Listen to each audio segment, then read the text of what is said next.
네, 오늘 함께 나눌 말씀은 히브리서 4장 말씀입니다. 오늘의 말씀의 제목은 안식에 들어가기를 힘씁시다입니다. 우리 안식이라는 단어가 히브리서 3장과 4장에 총 10번이 나와요. 그리고 이제 3장에서 한 2번 나오고, 이제 4장에서 한 18번 정도 이제 나옵니다. 그만큼 이제 안식이라는 이 단어가 이 3장과 4장을 이해하는데 핵심적인 단어입니다. 먼저 1절을 보면요. 1절에 그러므로라고 시작하고 있죠. 그러므로라는 것은 앞에 3장을 전체를 받는 의미입니다. 그 중에서도 특별히 3장 18절과 14절을 가리킵니다. 18절과 14절을 세 번역으로 제가 한번 읽어보면요. 하나님께서는 누구에게 하나님의 안식에 들어가지 못하리라 맹세하셨습니까? 순종하지 않는 사람들에게 하신 것이 아닙니까? 결국 그들이 들어갈 수 없었던 것은 믿지 않았기 때문임을 우리는 압니다 라고 되어 있습니다. 지난주 제가 설교 때 말씀드린 것처럼 광야 1세대는 하나님께서 약속하신 가나안 땅, 즉 하나님의 안식에 들어가지 못했습니다. 왜냐하면 우리 지난주 알아봤던 것처럼 그들은 하나님을 신뢰하지 않았기 때문에, 하나님께 불순종했기 때문에 그들은 하나님의 안식에 들어가지 못했습니다. 그죠? 그래서 1절을 보면요. 네, 1절을 보면 그러므로 하나님께서 주는 안식에 들어가리라는 약속이 아직 남아있는 동안에 여러분 가운데서 거기에 미치지 못하는 사람이 아무도 없도록 두려운 마음으로 조심하십시오 라고 히브리서 기자는 권면하고 있습니다. 근데 개역개정도 있는데요. 개역개정 그러므로 우리는 두려워할지니 그의 안식에 들어갈 약속이 남아있을지라도 너희 중에 혹 이르지 못할 자가 있을까 함이라 라고 되어 있어요. 여러분 빨간색으로 제가 표시해 드렸는데 세 번역에서는 두려워하다는 단어가 약간 뒤에 가 있잖아요. 그게 잘 드러나지 않는데 개역개정에서는 두려워하다라는 것이 앞쪽에 있어요. 첫 번째 단어가 두려워하다라는 의미의 포벤도멘이라는 원어인데요. 여기 이제 두려워하다라고 되어 있어요. 그 다음에 두려워하다라는 것이 무엇일까요? 막, 무서워. 막 이렇게, 무서워. 이렇게 막 움츠러드는 것들, 막 약해지는 것들, 이런 것들이 두려워하다라는 의미일까요? 두려워하다라는 의미는 그런 의미가 아닙니다. 이 그림을 보시면은 이제 산에 올라가죠. 이제 설산입니다. 예사롭지 않은 산이에요. 뾰족뾰족하기도 하고 막 눈도 있어요. 이 산에 가려면 어떻게 해야 될까요? 내가 지금 이 산에 올라갈 수 있는 준비가 되어 있는지, 내한테 아이젠이 있는지, 등산 장비는 있는지, 위급 시에, 응급 시에는 이것을 이겨낼 수 있는 장비가 내 가운데 있는지 확인해야겠죠. 여기서 말하는 두려워하다라는 이 단어가 이런 의미라는 것입니다. 어떤 산에 올라갈 때 어떤 것들을 만반의 채비를 갖추는 것처럼 너희가 하나님의 안식에 들어가려면 너희의 마음을 지키고 돌이켜봐라 라는 것을 자극하는 두려움이라는 거죠. 그러니까 벌벌 떨어서 아무것도 못하게 하는 두려움이 아니라 내가 저 안식에 들어가야 되는데 나는 지금 잘 준비되고 있는가, 나는 지금 어디에 있는가, 이것을 확인하라 라는 의미가 바로 이 두려움입니다.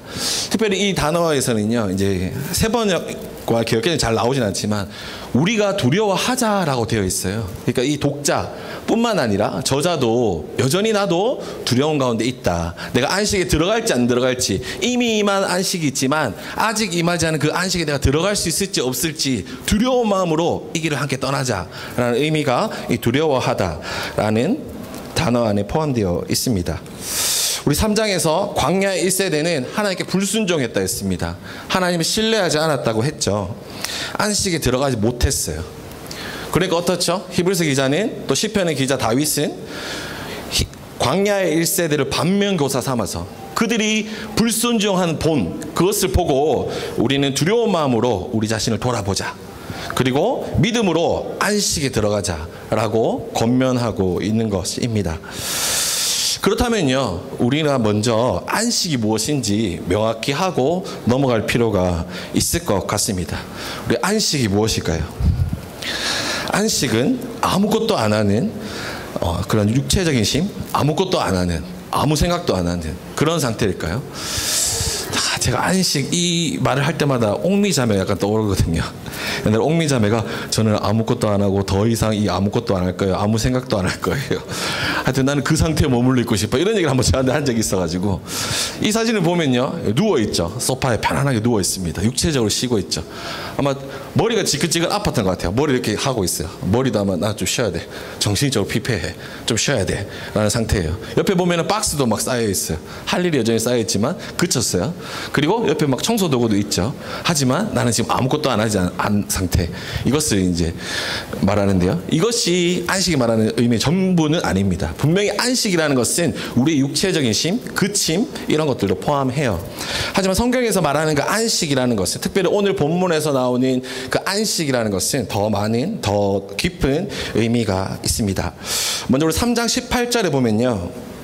아까 읽었지만 우리 성경 있으신 분들 3장 18절 보시면 좋겠는데, 우리 가나안 땅에 들어가는 것, 제가 그 광야세에 들어가 있잖아요. 근데 가나안 땅에 들어가는 것을 안식에 들어간다라고 표현을 했어요. 우리 지지난주 카이로스 모임 때 다솔자매께서 이걸 질문하셨더라고요. 왜 가나안 땅에 들어가는 것을 히브리서 기자는 안식이라고 표현했습니까? 라고 질문하셨어요. 와, 너무 그 질문을 받고 너무나 놀랐어요. 오늘 다솔자매 안 오셨네요. 네, 너무나 그 질문이 참 핵심적인 질문이고 너무나 예리한 질문입니다. 먼저는요, 그 가나안 땅에 들어가는 것, 출애굽 세대에게 가나안 땅에 들어간다는 것은 바로 이집트의 지배, 이집트의 질서, 폭력과 억압과 욕망의 질서를 따라 살아가던 그 삶에서 해방되는 것을 의미해요.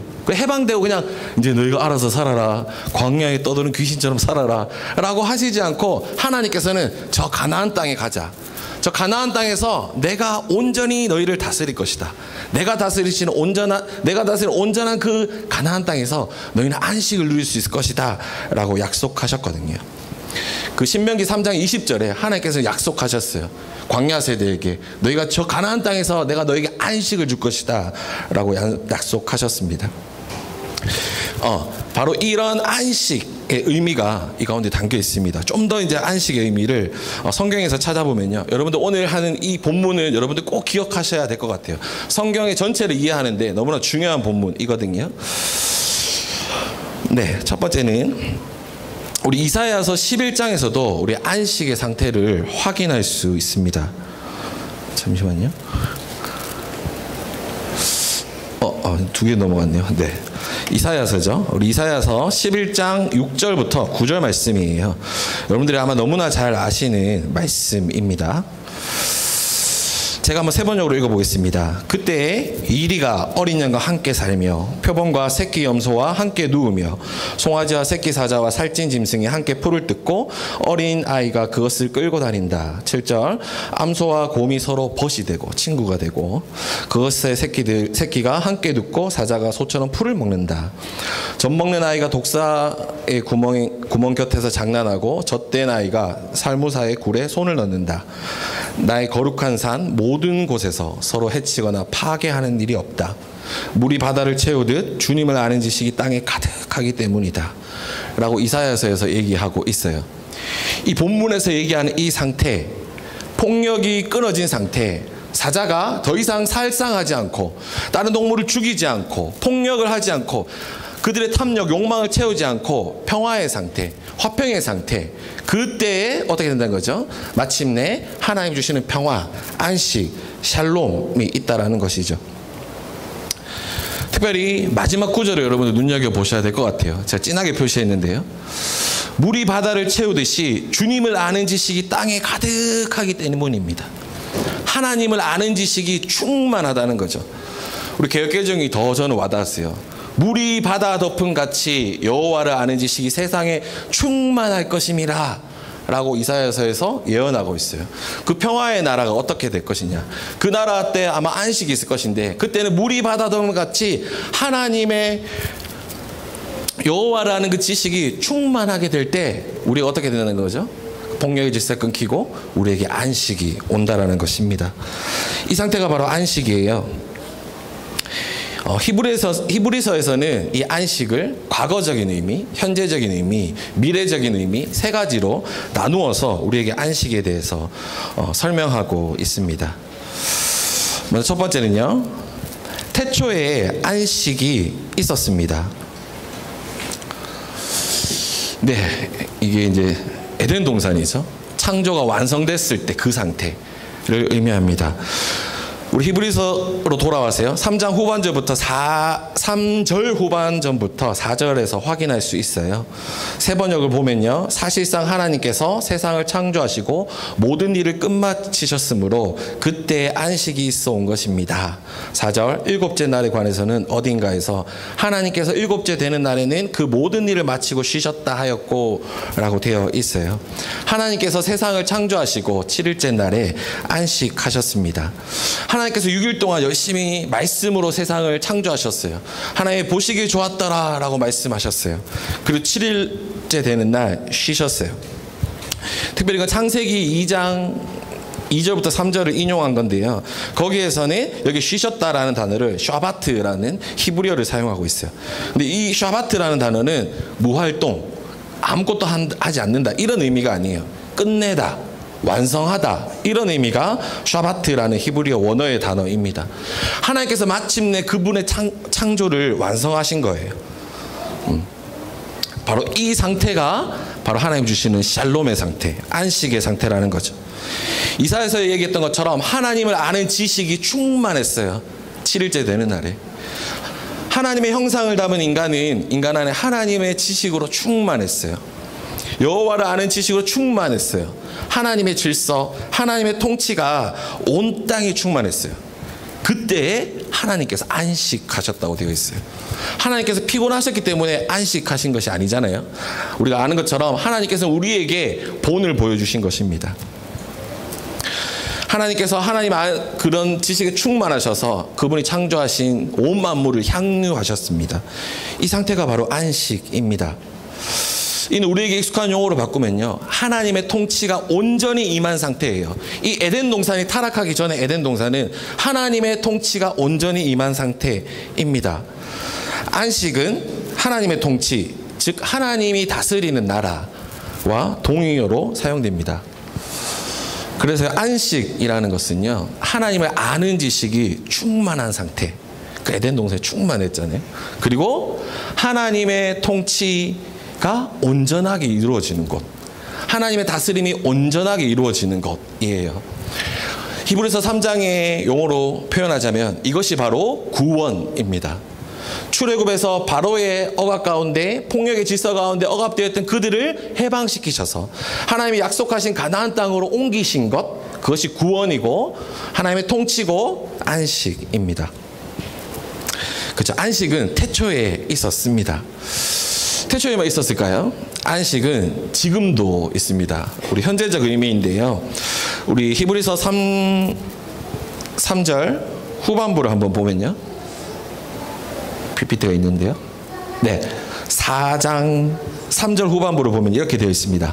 사실상 하나님께서 세상을 창조하시고 모든 일을 끝마치셨으므로 그때부터 안식이 있어 온 것입니다 라고 되어 있어요. 그러니까 하나님께서 세상을 창조하셨죠. 우리가 아는 것처럼 인간은 타락하였습니다. 그럼에도 불구하고 하나님은 인간을 내버려 두시지 않으셨어요. 에덴 동산에서 내쫓아야 됐지만 가죽옷을 입히셨고요.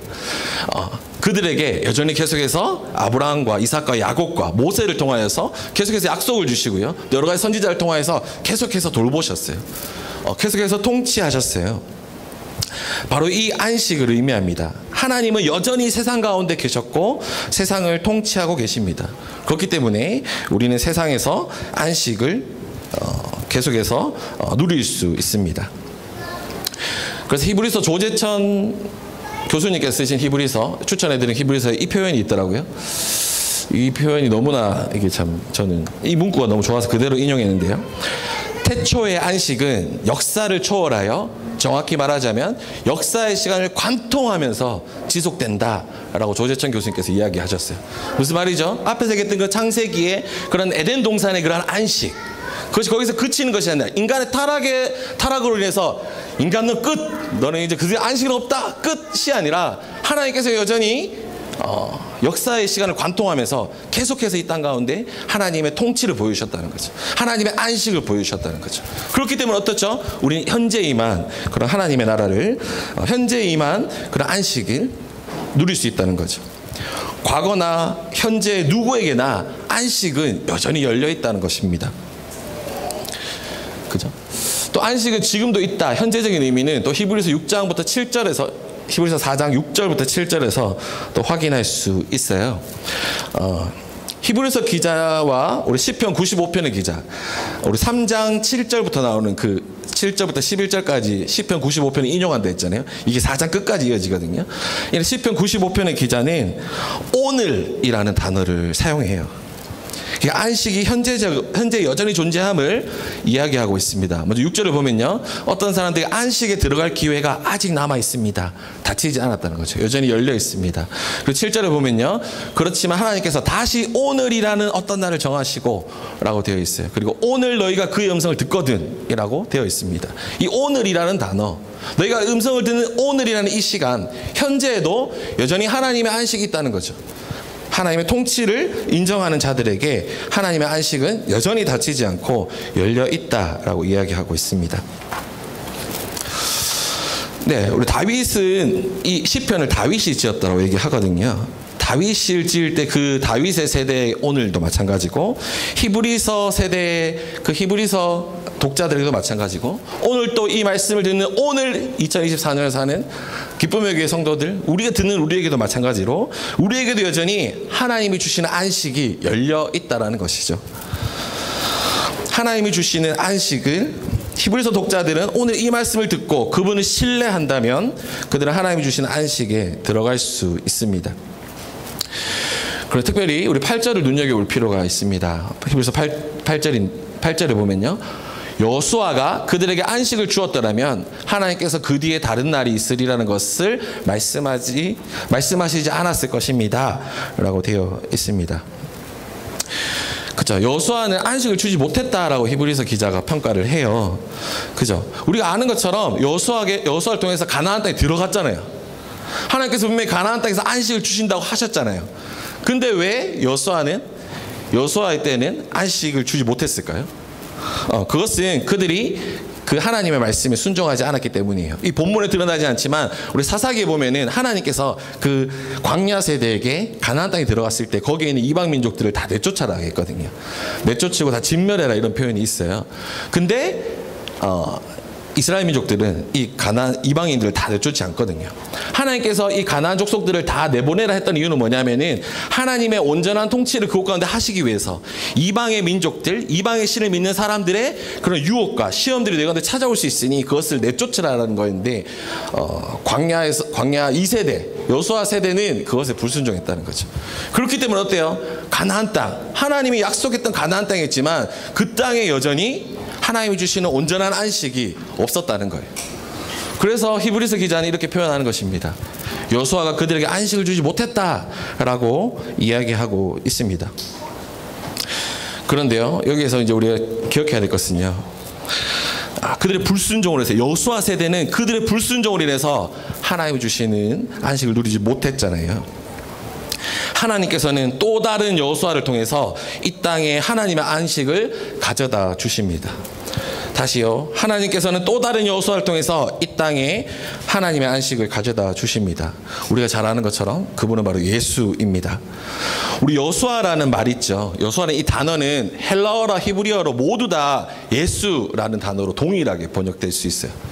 그래서 예전에는 이 단어를 예수가 그들에게 안식을 주었더라면이라고 잘못 번역되기도 했었어요. 그러니까 여호수아라는 말은 곧 예수라는 말과 동일어예요. 그러니까 또 다른 여호수아, 예수를 통해서 이제 안식을 주시겠다라는 것이죠. 예수님을 통해서 우리를 이 땅에서 현재의 안식, 하나님 주신 쉼을 누릴 수 있다라고 이야기합니다. 마태복음입니다. 우리 마태복음 11장 28절부터 30절인데요. 제가 개역개정이 더 와닿아가지고 개역개정으로 이제 가져왔어요. 제가 읽어보면요, 예수님의 말씀입니다. 수고하고 무거운 짐진 자들이 다 내게로 오라. 내가 너희를 쉬게 하리라. 이제 안식하게 하겠다 말씀이시죠. 29절, 나는 마음이 온유하고 겸손하니 나의 멍에를 메고 내게 배우라. 그리하면 너희 마음이 쉼을 얻으리라. 이는 내 멍에는 쉽고 내 짐은 가벼움이라 하시니라 라고 되어 있어요. 이제 멍에라는 것은 여러분들 잘 아시겠지만 저 밑에 이제 그림이 있죠. 소가 이제 밭을 갈거나 짐을 나를 때 이렇게 매는 멍에, 이게 매는 것 딱 하는 게 이제 멍에입니다. 그죠? 예수님께서는 자신의 멍에를 매라. 그리고 나에게 와서 배우라 라고 말씀하셔요. 그리하면 우리에게 쉼을 주겠다, 안식을 주겠다 라고 말씀하십니다. 즉 예수님의 가르침, 예수님의 질서를 따라 살아갈 때 우리에게 하나님이 주시는 쉼, 하나님이 주시는 안식을 누릴 수 있다라고 이야기하십니다. 예수님께서 이 땅에 인간으로 오셨습니다. 우리 2장에서 본 것처럼 예수님께서는 참 인간으로 오셨잖아요. 참 인간으로 오셔서 하나님의 다스림, 그분의 통치를 회복하셨어요. 그분의 십자가의 죽음과 부활이 그 절정입니다. 예수님을 통해서 이 땅에 하나님의 나라, 하나님의 안식이 이미 임했습니다. 이미라는 단어를 여러분들 잘 기억하셔야 되죠. 그렇게 우리는 현재적인 안식을 예수님과 함께 누릴 수 있어요. 예수님의 멍에를 맬 때 우리는 예수님의 가르침을 따라, 예수님의 통치 질서를 따라 서로 사랑하고 용서하고 나누고 베풀고 그런 호의를 베풀고 서로 사랑할 때, 이웃 사랑할 때 우리는 하나님이 주시는 안식을 누릴 수 있습니다. 현재적인 안식을 우리 예수님과 함께 누릴 수 있습니다. 하지만 완전한 하나님의 안식은 이제 아직 남아 있습니다. 우리가 잘 아는 것처럼 이미 예수님과 함께 이 땅에 하나님 나라가 임하였고 그분이 주시는 안식, 쉼을 누릴 수 있지만 아직 완전한 하나님 나라가 임하진 않았습니다.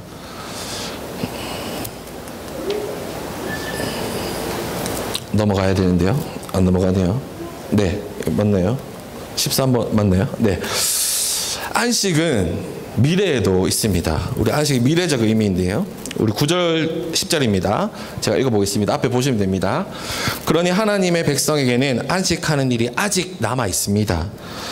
하나님께서 주실 안식에 들어가는 사람은 하나님이 자기 일을 마치고 쉬신 것과 같이 그 사람도 자기 일을 마치고 쉬는 것입니다. 라고 되어 있습니다. 하나님께서 자기를 마치실 때는 아까 얘기했던 것처럼 창조의 때였습니다. 하나님께서 피곤하셔서 쉬신 것이 아니잖아요. 네, 그분은 안식의 본이 되기 위해서 쉬셨습니다.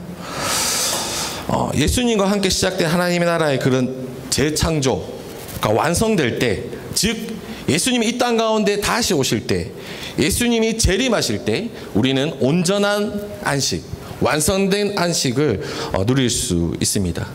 앞에서 이사야에서 얘기했던 것처럼 우리 안에 하나님을 아는 지식이 충만하게 될 것입니다. 그때가 되면 어떨까요?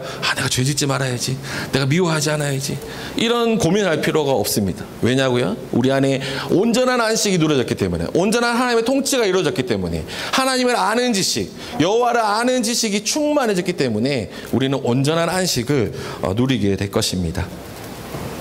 우리 히브리서 후반부에 우리 최종적인 안식, 쉼에 대한 내용이 나옵니다. 우리 11장과 12장에 가면요, 하나님의 미래의 환상을 이제 그 저자에게 보여줘요. 그리고 이제 믿음의 영웅들을 쭉 보여주죠. 아브라함과 이런 사람 쭉 보여주고 나서 새로운 종류의 땅, 새로운 도성을 너에게 줄 것이다 라고 히브리서에서 이야기합니다. 우리 히브리서 12장 22절 상반부인데요. 그러나 여러분이 나아가서 이른 곳은 시온의 산, 곧 살아계신 하나님의 도성인 하늘의 예루살렘입니다 라고 되어 있어요. 예수께서 다시 오실 때 그 완성된 하나님의 나라를 의미합니다. 13장 14절을 보면요, 사실 우리는 이 땅 위에 영원한 도시가 없고 우리는 장차 올 도시를 찾고 있습니다 라고 되어 있어요.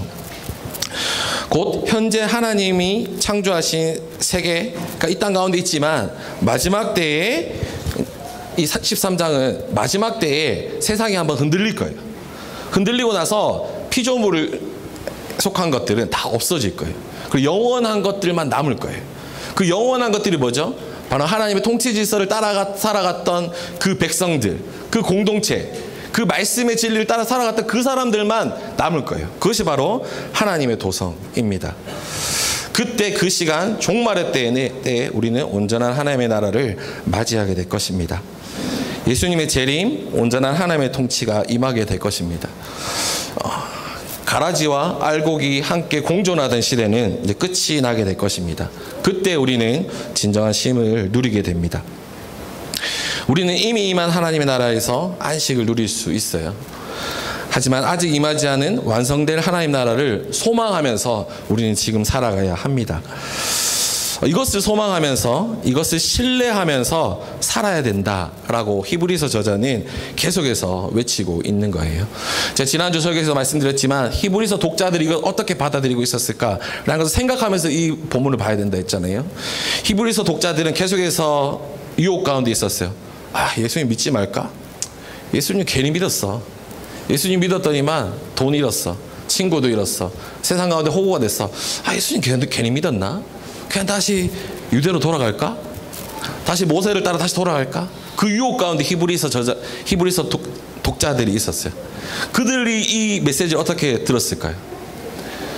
하나님의 태초의 창조의 안식이 있었어. 그것이 지금 너희에게도 있고 미래에도 있어. 그러니 그 안식에서 벗어나지 마. 흔들리지 마. 라는 그 메시지가 그들에게 어떻게 들렸을까요? 내가 지금 비록 힘들고 내가 비록 어려운 가운데 있고 고난 가운데 있을지라도 미래에 올 그 안식이 있구나.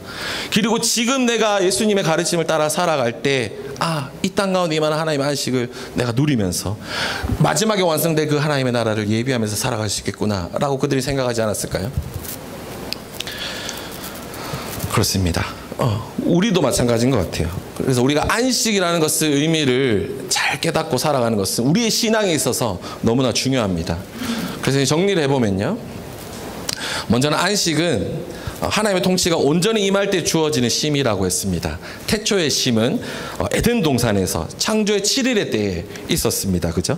하나님께서 쉬신 것처럼 우리도 하나님이 완성하신 그 나라에서 안식할 수 있습니다. 그리고 그 통치는 태초에서 끝난 것이 아니라 지금도 계속되고 있습니다. 특별히 신약시대를 사는 우리는 예수님의 가르침을 따라 살아갈 때, 예수님의 이 멍에를 지고 살아갈 때 우리는 하나님이 주시는 안식을 누릴 수 있어요. 그분의 통치, 사랑의 질서 안에서 우리는 현재에 임하는 하나님의 안식을 누릴 수 있어요. 그리고 우리는 미래에 올 안식, 완전한 쉼, 히브리서의 언어로 표현하면 다시 오실 하나님의 도성, 흔들리지 않는 하늘의 예루살렘에서 우리는 진정한 하나님이 주시는, 예수님이 주시는 그런 안식을 누릴 수 있습니다. 히브리서 저자는 이것을 소망하며 너희가 흔들리지 마라라고 이야기하고 있어요. 동일하게 우리에게도 이야기하고 있습니다. 혹시 흔들리고 있니? 예수님 믿고 살아가는 이 삶을 선택하는 걸 너 후회하고 있니? 잘못 믿었다. 그죠? 새별이 중2 때 그 지하에 있는 교회 괜히 가가지고 어쩌다가 여기까지 왔노, 약간 이런 생각, 후회들이 막 울필울필 들 때가 막 있잖아요. 그때 막 약간 울컥했는데 그때 약간 괜히 그랬다, 막 이런 후회들, 막 그런 여러 가지 마음들이 들 때 우리가 기억해야 될 것은 무엇입니까? 안식이, 예수님이 주시는 안식이 있다는 거죠. 특별히 광야길 가운데 그들에게 안식의 약속이 주어졌다는 것, 이게 놀랍지 않습니까? 그들이 가는 그 광야길 가운데 하나님의 안식의 약속이 주어졌어요. 그렇기 때문에 우리에게 이렇게 이야기합니다. 흔들리지 마라. 안식을, 지금 있는 안식을, 과거의 태초에 하나님이 주신 그런 창조의 안식을 기억하고 지금 임하는 안식을 누리며 미래에 임할 안식을 소망하며 예비하며 지금 흔들리지 마라 라고 우리에게 도전하고 있습니다. 그렇죠?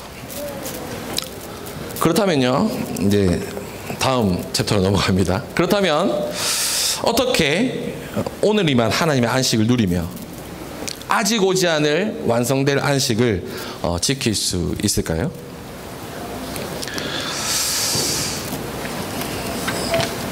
네, 첫 번째는요, 말씀을 듣는 것에만 그치지 말고 말씀대로 살아야 합니다. 우리 2절부터 3절 내용이에요. 세 번역으로 제가 한번 읽어볼게요. 그들이나 우리나 기쁜 소식을 들은 것은 마찬가지입니다. 앞에 보시면 됩니다. 여기서 그들이라는 것은 광야 세대를 이야기하는 거예요. 광야 세대에게 하나님의 말씀이 주어졌죠. 너희 가나안 땅에 가면 내가 안식을 줄 거야 라는 약속이 주어졌어요. 그리고 우리에게도 기쁜 소식이 주어졌어요. 뭡니까? 앞에서 얘기했던 그 멍에, 나의 멍에를 뵀을 때 너에게 안식이 주어질 것이라는 그 약속, 그 복음이 주어졌다는 거죠.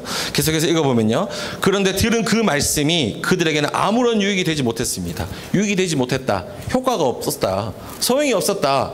아니 왜요? 그들이 들었던 말씀이 왜 소용이 없습니까? 말씀의 능력이 없습니까? 그 복음이 가짜입니까? 하나님의 약속이 뭔가 좀 부족했습니까? 그렇지 않죠. 뒤에 나옵니다. 이유는 그들은 그 말씀을 듣고서도 그것을 믿음과 결합시키지 않았기 때문이다 입니다 라고 되어 있어요.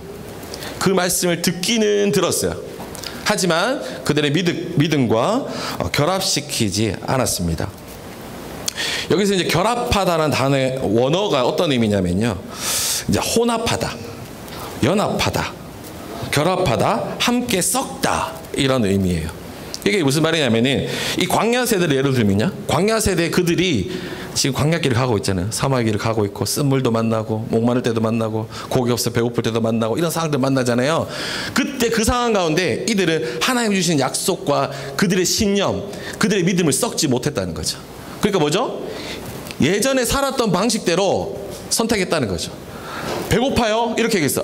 이집트에서 있었으면 나 굶어 죽지 않았을 텐데. 저 모세놈이 내 데리고 나와가지고 나 지금 굶겨 죽인다 라고 옛 질서, 그동안 살아왔던 삶의 방식, 관성대로 그들은 선택했다는 거죠. 그것이 뭐죠? 썩지 못했다는 거예요. 결합하지 못했다는 거죠. 그들이 썩었다면 어떻게 되겠어요? 상황이 딱 왔어. 그러면은 쓴물이 왔어, 배고픈 상황이 왔어, 고난이 왔어요. 그러면은 그들이 믿음과 섞었다면 어떻게 됐을까요? 하나님 주신 계시, 약속, 신명기 3장 20절에 저 가나안에서 안식을 줄 것이다, 그걸 생각했으면은 나의 신념과 섞었겠죠. 그래, 비록 내 눈앞에 보이는 이 상황이 나를 낙담케 하고 낙심케 할지라도 하나님의 약속은 반드시, 하나님의 약속을 반드시 지키시는 신실하신 분이야. 그렇기 때문에 신실하게 하나님의 약속을 따라 또 선택하며 살아가는 거죠. 또 길을 걸어가는 거죠. 이것이 말씀을 썩는 것, 여기서 말하는 믿음과 결합시킨다라는 의미입니다. 그죠? 그들에게는 말씀이 없었던 것이 아니었어요. 그들은 들었으나 그것을 자신의 믿음과 썩지 못했습니다. 그렇기 때문에 그들은 안식이 없었습니다. 우리도 그럴 수 있습니다. 우리에게 말씀이 없는 것이 아니잖아요. 그러나 우리가 말씀을 우리의 삶, 우리의 신념, 믿음과 결합시키지 않는다면 우리에게도 안식은 없습니다. 우리가 살아가는 이 시대가 하나님의 말씀을 듣기에 너무나 좋은 시대인 것 같아요. 그죠? 여러분들 유튜브 알고리즘만 떠도 이찬수 목사님 설교 몇 개 들으면은 이찬수 목사님 설교뿐만 아니라 한국에서 설교를 잘하시는 분들 모든 분의 막 설교가 계속해서 알고리즘 뜹니다. 그죠? 하나님의 말씀이 없어서 우리가 듣지 못하는 것이 아니에요. 그죠? 그리고 우리 매주 이제 설교 말씀을 듣잖아요. 그것도 BSM 하잖아요. 하나님의 말씀을 듣지 못했기 때문에 우리에게 안식이 있는 것이 아닙니다.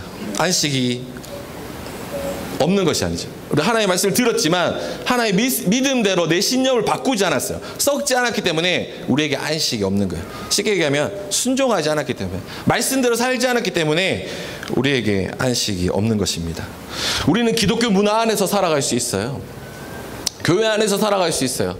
믿음이 있는 사람들처럼 살아갈 수 있어요. 마치 광야 세대의 그 무리들, 모세를 따라 살았던 무리들, 나 그냥 하나님 잘 믿진 않지만, 약간 불평불만했지만, 모세 갔을 때 황금송아지 세우긴 했지만 여기에 쓱 끼워져 있으면 내가 그래도 약속의 땅에 갈 수 있지 않을까 라고 생각했던 그 사람들처럼, 혹시 우리가 기독교 문화 안에 있는 것만으로, 이 문화 안에서 살아가는 그 모습이 있는 것만으로 우리가 혹시 안식에 들어갈 수 있다라고 생각한다면 그것은 큰 오해다라고 이야기하고 있습니다.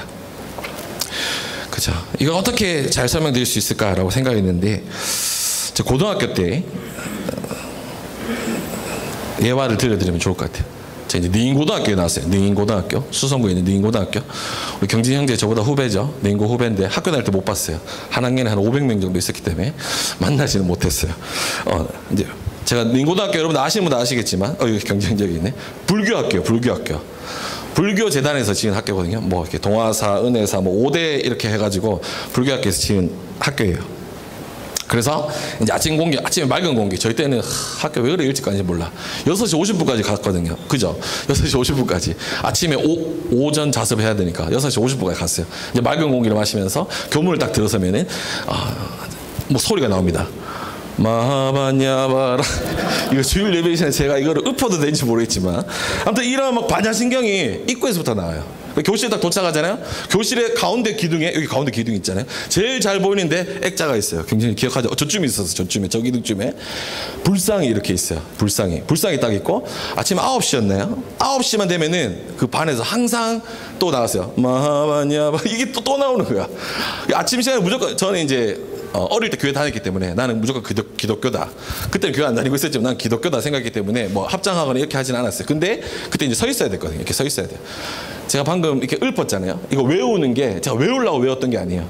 3년 동안 있으면은 이거 한 반틈 정도 외울 수 있어요. 제가 다는 못 외우지만 3년 동안 매일 아침에 들어요. 매일 아침에 듣고 이러면은 3년 되면은 이게 외워지더라고요. 안 외우고 싶은데도 그게 외워져요. 그렇죠? 그리고 이게 불교 학교니까 재밌는 게 많이 있어요. 이제 5월이 되면은 부처님 오신 날이 되거든요. 그때 되면은 부처님 오신 날 준비를 해요. 학생들이, 인고 학생들이. 요즘에 그러면은 아마 어떨지 모르겠는데 5월이 되면 수업을 안 해요. 책상 다 밀어라. 자, 연꽃잎 접어라. 무슨 말이냐면 연등 보면은 꽃잎 있잖아요. 꽃잎을 만들어야 돼요. 이게 주름이 있는 게 있거든요. 이거를 풀 이렇게 손에 묻어가지고 이렇게 해가지고 동글동글하게 말아야 돼요. 그럼 이게 꽃잎 하나가 되는 거야. 이거를 몇 개를 막 해서 만들면 여기 손이 막 꽃잎 색깔이 되고 막 그렇게 돼요. 그리고 이제 부처님 오신 날 그 행사를 하면은 7호 광장에서 이제 어디죠? 바늘단까지, 그죠? 행진을 했었거든요. 결석하면, 안 오면 결석이 돼가지고 무조건 갔어야 됐어. 그래서 막 연등 들고 막 행진을 하는 거예요. 그 중에서 막 용도 있었고요. 용, 니어커 앞에 용머리, 뒤에 막 용꼬리 막 이래가지고 한 7, 8명 들어가요. 제가 고3 때는 용머리도 됐어요. 용머리도 돼가지고 막 불교 막 이런 것들을 했었어요. 정말 재밌었나요? 모르겠어요. 아무튼 뭐 지금은 추억이다 생각하지만 그때는 왜 쉬는 날 학교 와야 되는데 막 그런 것도 있긴 있었는데, 제가 이 말씀을 드리는 이유는 뭐냐면은 저는 이제 불교 학교의 그 불교 문화 안에서 3년 정도 시간을 보냈어요. 하지만 불심이 나의 신념과 섞이지는 않았어요. 지금 생각하면 하나님께서 좀 불교 학교 보내신 것도 하나님의 섭리 가운데 있다 생각해요. 제가 불교 학교 가면서 약간 반감이 있었나? 그 스님이 항상 와서 종교 수업을 하거든요. 그때마다 제 속으로 기도를 했어요. 왜 그랬는지 모르겠어요. 이게 책상에 올라가라, 가부좌 틀어라 해가지고 이게 뭐 하는 게 있었거든요. 그 시간 되면 저는 가부좌 틀고 하나님 앞에 기도했어요. 그때 교회도 안 되는데 왜 그런지 모르겠어요. 아무튼 나는 기독교다. 우리 어머니께서 이제 처녀 때부터 교회 다니셨기 때문에 나는 그래도 기독교다 이런 마음이 있었거든요. 그래서 저는 그 불심에 있는 그 가득한 그 학교에 있었지만 그 신념이 제 가운데 섞이지 않았어요. 그렇죠? 저 이것을 말씀드리고 싶었던 것 같아요. 제가 불교의 문화 안에 있었지만 불심이 저의 신념과 섞이지 않았어요. 그 문화 안에 있는 것만으로 제가 불자가 되지는 않았어요. 이와 마찬가지로 기독교 문화 안에 있는 것만으로 우리에게 안식이 주어지지는 않는다는 거죠. 쉽게 얘기하면 교회에 오는 것만으로, 주일날 예배 드리는 것만으로라고 했어요. 이걸 안 해도 된다 이런 의미는 아니에요. 이것만으로 우리에게 안식이 주어지지는 않는다는 거예요. 복음이, 하나님의 약속이, 하나님의 말씀이 우리의 신념과 섞여야 돼요. 결합돼야 돼요. 그때 우리의 삶에 어려움과 고난이 살아올지라도 하나님의 약속을 따라 선택하며 살아가는 그 삶 가운데 우리에게 안식이 있다는 것입니다. 광야 세대를 예를 들면요. 그런데 눈앞에 그런 가나안 땅에 거대한 거인들이 있을지라도 하나님이 저 땅을 우리에게 주셨어. 그것을 우리의 신념과 섞어서 갈 때 우리에게 하나님이 주시는 안식이 있다는 것입니다. 우리가 말씀대로 우리의 상황 가운데 선택하며 살아갈 때 우리에게 안식이 있습니다. 용서하고 사랑해야 된다. 하나님께서 말씀하시는, 예수님께서 말씀하시는 그 사랑의 질서, 그 질서 가운데 우리가 선택하며 살아갈 때 우리에게 안식이 있습니다. 혹 교회 가운데 있지만요, 우리 안에 공동체 가운데 있지만요, 우리 안에 이 질서를 따라 살아가지 않는다면, 우리 안에서도 용서하지 못하고 미워하는 마음이 뭐 한꺼번에 확 없어질 수는 없지만 점점점 어떻게든 용서해 보려고, 이해해 보려고, 그래 그럴 수 있지, 인간이 그럴 수 있지, 이런 계속 이게 아니라 점점 미워하는 마음이 커져가고 어떻게 인간이 저래, 단정짓고 정죄하고 심판할 때 우리 안에 안식은 없습니다.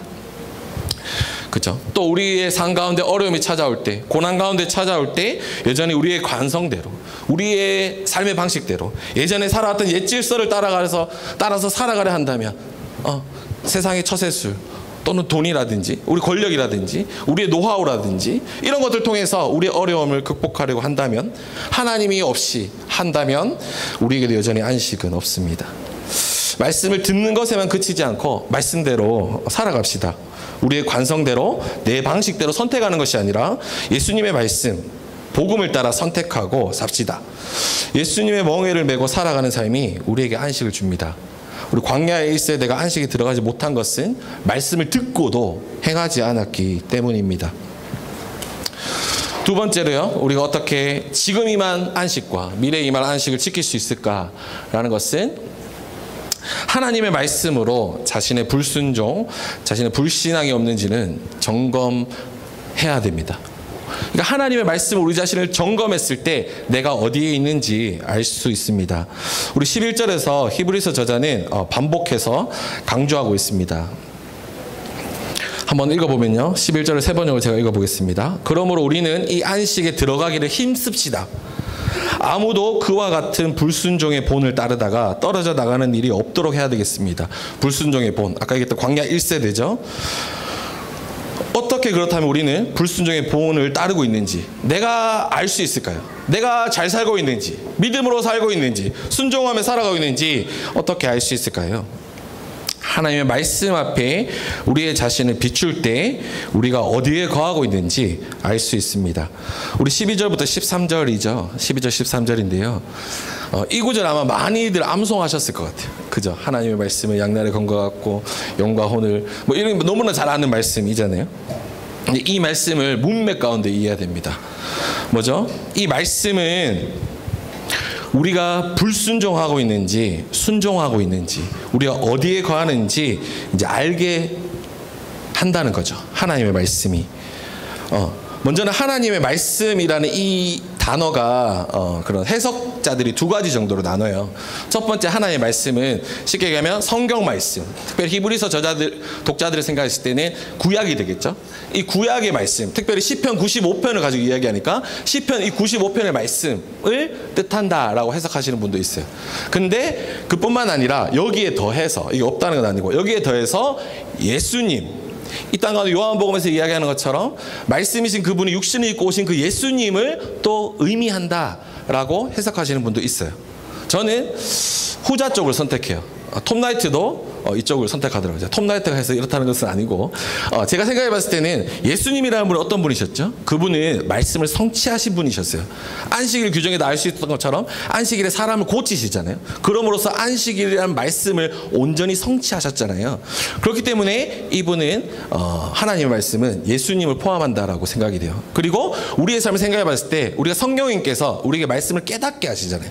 우리가 오늘날도 성경을 읽다 보면 하나님께서 깨닫게 하시는 게 있고 찌르시는 것들이 있잖아요. 그렇기 때문에 이 하나님의 말씀이라는 것은 그런 우리가 하고 있는 이 성경책, 성경 말씀 거기에 더해서 그런 예수님, 살아계신 성령님을 포함하는 단어다라고 저는 이제 생각을 합니다. 그렇다면요, 이 하나님의 말씀의 속성에 대해서 히브리서 기자는 이야기합니다. 첫 번째는 하나님의 말씀은 살아있다는 거예요. 하나님의 말씀이 살아있다는 것은요, 하나님의 말씀은 살아있고 활력이 있다는 것입니다. 그분의 말씀이 과거의 말씀, 더 이상 일하지 못하는, 역사하지 못하는 과거의 말씀이 아니라 하나님의 말씀이 살아계셔서 오늘도 일하실 수 있다는 거예요. 하나님께서 역사하신다는 그 의미예요. 말씀 가운데 우리에게 일하실 수 있다는 거죠. 과거에만 유익을 끼치는 것이 아니라 현재에도 유익을 끼치고 있고 미래에도 유익을 끼치신다라는 것이 살아있다라는 의미이고요. 두 번째는 한꺼번에 나오네요. 능력이 있다인데요. 힘이 있다라고 해요. 그래서 히브리서 기자는 그래서 양날의 칼이라고 이제 비유했잖아요. 양날의 칼이 어떻게 씁니까? 홍과 영을, 그죠? 제가 보겠습니다. 4장 12절이죠. 하나님의 말씀은 살아있고 힘이 있어서 어떤 양날의 칼보다도 더 날카롭습니다. 칼날이 양쪽에 다 있는 거예요. 우리 일반적으로 부엌칼은 한쪽에만 있잖아요. 양쪽에 다 있어. 그러니까 어떻죠? 날카롭겠죠. 그래서 사람의 속을 꿰뚫어 혼과 영을 갈라내고 관절과 골수를 갈라놓기까지 하며 마음에 품은 생각과 의도를 밝혀냅니다. 라고 되어 있어요. 능력이 있다는 거죠. 이제 영과 혼이라는 것, 이것은 인간의 가장 깊은 곳에 있는 자아를 의미하는 단어인 것 같아요. 특별히 혼과 영은, 이제 혼은 하나님이 없는 상태의 그런 마음, 이제 영은 하나님이 있는 상태의 그런 마음이라고 해석이 되거든요. 그리고 관절과 골수가 나오잖아요. 근데 유대인들의 사고에는 이거 분리할 수 없다라고 생각했어요. 그러니까 인간이라는 존재는 영혼과 육신을 분리할 수 없다. 영과 혼을 분리할 수 없고 관절과 골수를 분리할 수 없는 존재가 인간이다라는 그 사고가 히브리인들, 유대인들에게 있었거든요. 근데 그것을 갈라놓는다는 거예요. 그것을 꿰뚫어 간다는 거예요. 무슨 말이죠? 하나님의 말씀이 능력이 있다는 거죠. 꿰뚫 수 없는 것까지 꿰뚫 정도로 하나님의 말씀이 날카로워요. 그래서 우리가 하는 생각들과 우리가 하는 의도들을 밝혀낸다는 것이죠. 이것이 이제 능력이 있다라는 의미고요. 세 번째는 말씀 앞에서 숨길 수 있는 것이 없다라고 이야기하고 계십니다. 하나님의 말씀 앞에 우리가 숨길 수 있는 것은 아무도 없습니다. 모든 것이 그 눈앞에 벌거벗은 채로 드러날 것입니다. 우리의 죄, 우리의 불순종들 주님 앞에 숨길 수 없습니다. 그러니까요, 우리는 말씀에 비추어서 우리가 어디에 있는지 계속해서 확인해 가야 됩니다. 내가 혹 불순종 가운데 있지는 않는지, 그런 광야 세대의 그런 1세대처럼 불순종하는 모습이 있지는 않는지 우리 말씀에 비추어서 계속해서 나를 보아야 합니다. 내가 여전히 옛 질서, 여전히 내 관성대로 살아가는 건 없는지, 나의 죄 가운데로 살아가는 건 없는지 말씀으로 비추어 봐야 됩니다. 말씀은 우리를 비추는 메타인지, 이게 위에서 보는 메타인지를 우리에게 제공합니다. 그렇기 때문에 우리는요, 하나님의 말씀을 계속해서 묵상하고 이 하나님의 말씀이 찌르지만 이 하나님의 말씀 앞에 나가야 돼요. 저 톰 나이트가 이번 주 추석 보신 분들 아시겠지만 저는 그 비유가 너무나 와닿았어요. 우리가 의사 앞에 나가는 거 쉽습니까? 내가 어떻게 좀 안 좋아. 제가 이게 예전에 발톱 밑에 뭔가 생겼었잖아요. 아시겠지만 작년에 이제 발톱 밑에 뭐가 생겼거든요. 재작년에 생겼어요. 근데 이게 병원에 가기 싫은 거예요. 이제 병원에 가기 싫잖아요. 에이, 좀 있으면 낫겠지. 좀 있으면 낫겠지. 이런데 점점점 커지는 거야. 그래서 나중에 여기 병원 갔다가 저기 파티마 갔다가 결국에 이제 동산병원 가서 이게 왜 그런지 알았어요. 그러면서 이제 다행히 양성 종양이었어요. 암은 아니었어요. 그래서 이제 수술했거든요. 그래서 그 의사 선생님이 좀 일찍 오지 이렇게 얘기해요. 일찍 왔으면 그냥 쑥쑥 하면 되는데 그때 진짜 수술실에 누워 있는데 정말 너무나 무서웠거든요. 아무튼 좀 일찍 올 거야. 그때 내 생각났지만 어때요? 우리 병이 생기면은 어때요? 의사 선생님 찾아가기 쉽습니까? 쉽지 않잖아. 우리가 말씀 앞에 나가는 것도 쉽지 않다는 거죠. 톰 나이트 어떻게 비교했습니까? 보신 분도 아시겠지만 좀 아플 때, 좀 마음이 힘들더라도 의사 앞에 나가야 된다. 아니면은 나중에 사후에 왜 죽었는지 검시하는데 의사 위에 나갈 수도 있다. 이렇게 비유했어요. 무슨 말이죠? 죽고 나서 부검한다. 이 사람 왜 죽었는지 부검할 때 의사 만날 수도 있다. 그러니까 어떤 말이에요? 죽기 전에 빨리 의사한테 가라 이 말이잖아요. 마찬가지는 거죠. 우리 하나님 앞에 말씀 앞에 나가면 뭡니까? 찔려요. 아파요. 나의 죄가 드러나잖아. 나의 연약함이 드러나잖아. 쉽지 않아요. 하지만 지금 히브리서 기자는 뭐라 얘기합니까? 우리가 불순종하는 건 없는지, 광야 1세대처럼 하는 건 없는지 하나님의 말씀 앞에 나가야 된다. 그 말씀 앞에 나가야 된다. 그 말씀은 살아있고 능력이 있고 감출 수 있는 것이 없다. 그러니까 빨리 너를 진단해라. 그리고 빨리 돌이켜라 라고 이제 우리에게 이제 이야기하는 거죠. 그러니까 우리는 말씀 앞에 끊임없이 나가야 됩니다. 우리 여사산지분들, 우리 화요일에 카이로스 BSM 모임 있죠. 네, 많이 들어오시고 줌에서 이제 만나서 함께 말씀 묵상하고 연구합시다. 그리고 우리 요셉산지분들 금요일날 아시죠? 금요일날 또 10시에 줌으로 이렇게 만나서 또 우리 말씀 연구합니다. 이런 모임들 너무나 참 귀한 것 같아요. 그죠? BSM 모임 광고를 좀 더 하면은 그냥 와서 그냥 듣기만 하셔도 돼요. 이분이 이런 질문 하시네. 그거 듣기만 해도 정말 많은 도움 됩니다. 저는 다솔자매가 아까 앞에서 얘기했지만 지난주 질문했던 거 있죠. 가나안 땅에 들어간 걸 왜 안식이라 얘기했습니까? 그 질문은 저는 못했거든요. 난 너무나 당연하게 생각하고 있어요. 그 질문하는 거 보면서 이게 또 깨닫게 되고 또 다시 공부하게 되고 이런 것도 있었어요. 그러니까 우리가 함께 또 말씀을 연구합시다.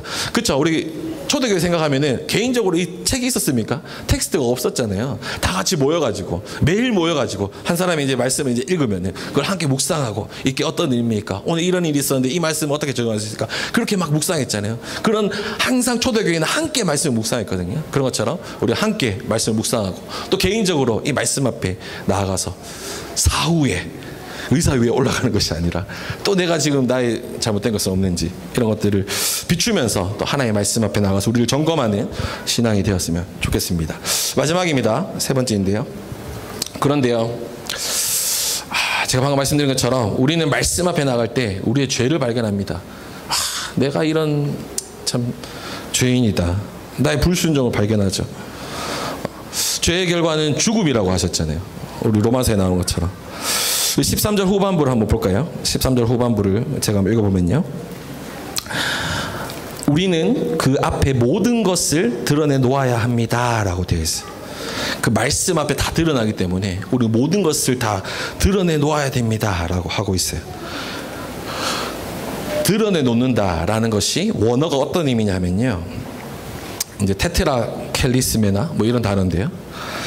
이 소가 희생제물이에요. 희생제물이 지금 어떤 장면이냐면은 이 소를 희생제물 드리기 전에 목을 이렇게 들어요. 목 밑을 이렇게 잘라야 되잖아요. 그러니까 목을 드러낸 상태, 목을 들어서 칼을 들는 그 상태를 드러내다라는 원어의 의미예요. 그러니까 무엇입니까? 우리가 하나님의 말씀 앞에 죄로 인한 우리의 죄가 하나님 앞에 그런 곧 도축당할, 곧 희생제사를 당할 그런 상태 가운데 있다는 거죠. 이것은 하나님 앞에 우리가 결산할 때가 있다는 겁니다. 우리가 믿는 사람이든 믿지 않는 사람이든 우리가 모두가 다 하나님 앞에 설 때가 있습니다. 우리 모든 인간은 죽음을 맞이할 것이고요. 우리 모든 사람들은 예수님의 다시 오시는 그때를 맞이할 것입니다. 그때 우리는 하나님 앞에 결산받을 때가 있다는 거예요. 그때 이 상태가 된다는 거죠. 우리의 죄가 드러났습니다. 어떻게 해야 될까요? 죄의 삭은 죽음이라 했습니다. 3대지 제목이 또 벌써 이게 위에 있네요. 대제사장이신 하나님의 아들 예수의 은혜의 보좌로 담대하게 나가야 됩니다. 14절부터 16절까지 내용인데요. 예수님은 우리의 위대한 대제사장이 되십니다. 대제사장은 하나님과 인간 사이를 화목케 하는 역할을 했던 사람이거든요. 그 죄를 이런 희생제물에 전가시키고 죽이고 태우는 제의를 통해서 하나님과 화목케 하는 게 제사장이에요. 아마 이 제사장에 대한 이야기가 이제 5장과 6장에서 계속해서 이어지기 때문에 여러분들 영상 하나 보시면 또 다음 주 묵상하시는 데 도움이 될 것 같아서 영상 하나 준비했거든요. 한번 지신 간사님 한번 틀어주실 수 있을까요?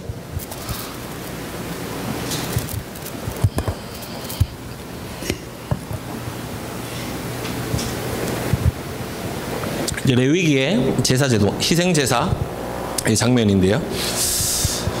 네, 이제 저 사람 이제 회색 옷을 입은 사람이 희생제물을 끌고 이제 이 성막 안으로 이제 들어가죠. 이제 제사를 지내러 이제 들어갑니다. 희생제물을 이제 끌고 이렇게 들어왔어요. 흠이 없는 것이어야 됐죠. 우리 잘 아는 것처럼 흠이 없는 희생제물을 가지고 들어옵니다. 그리고 이제 제사장 이제 앞에 희생제물을 놓죠. 그리고 희생제물을 머리에 안수하면서 자신의 죄를 고백해요. 그리고 이 죄를 이 희생제물에 전가하는 거죠. 네, 그리고 나서 죄의 삭은 뭐라 했죠? 죄의 결과는 죽음이죠. 이제 목이 들어 올려집니다. 그리고 나의 죄를 대신 진 그 희생제물이 목을 베어서 피를 받음으로써 이제 죽이죠. 이제 레위기에서 말하는 이제 구약에서 말하는 이제 희생제사예요. 죄를 깨끗게 하는, 거룩해져야지 하나님 앞에 나갈 수 있으니까 그 행위예요. 그리고 나서 이 죽은 시체를 이제 저기 이제 위에 올려요. 그리고 또 다른 제사장이 이제 각을 떠요. 이제 분해를 하는 거죠. 그리고 태울 것과 또 이제 제사장이 나눠 가질 것을 이제 분리를 해요. 그리고 태울 것은 다시금 이제 그 희생제를 드리는 사람에게 다시 줍니다. 네. 그리고 나서 이 사람이 이것을 받아들고 이제 저기 이제 불이 있죠. 네.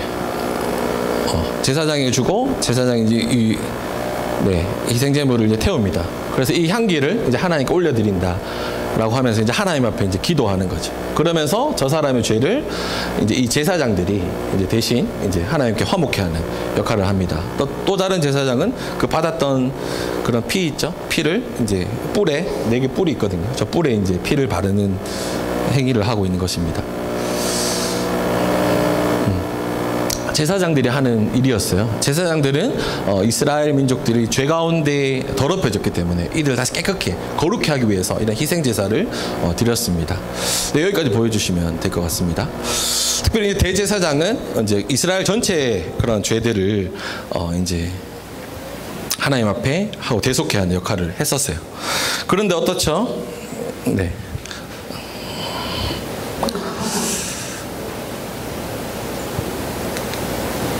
네. 그럼 되는데요. 네네, 여기입니다. 네. 이제는 하나님의 아들, 예수가 우리의 대제사장이 되십니다. 이 말은요, 예수님의 신성과 인성을 모두 포함하는 의미가 있습니다. 먼저 하나님의 아들이라는 것은요, 우리 히브리서 문맥을 계속해서 이해하셔야 되는데요. 하나님의 아들이라는 것은 1장에 나오는 것처럼 천사보다 높으신 그분, 하나님의 신성을 이야기하세요. 하나님의 아들, 하나님으로 오신 그분의 신성을 이야기하고요. 예수라는 이름, 또 다른 여호수아라고 했잖아요. 인간, 참 인간으로 오신 예수님을 의미합니다. 그러니까 어떻죠? 그분이 완전한 신이시면서 완전한 인간이셨기 때문에 그분은 우리의 연약함을 동정하실 수 있어요. 15절입니다. 우리의 대제사장은 우리의 연약함을 동정하지 못하시는 분이 아닙니다. 그는 모든 점에서 우리와 마찬가지로 시험을 받으셨지만 죄는 없으십니다. 라고 되어 있습니다. 그분이 인간으로 오셨기 때문에 우리의 연약함을 동정하실 수 있어요. 그리고 우리 마태복음 4장 1절부터 11절에서 보는 것처럼 그분은 우리가 받는 시험을 당하셨어요. 배고픔의 시험들, 권력의 시험들, 높은 곳에서 뛰어내려봐, 내가 세상을 너에게 가지게 해줄게 라는 그 사탄의 시험을 그들은 받으셨고, 그들은 시험에 넘어지지 않으시고 승리하셨죠.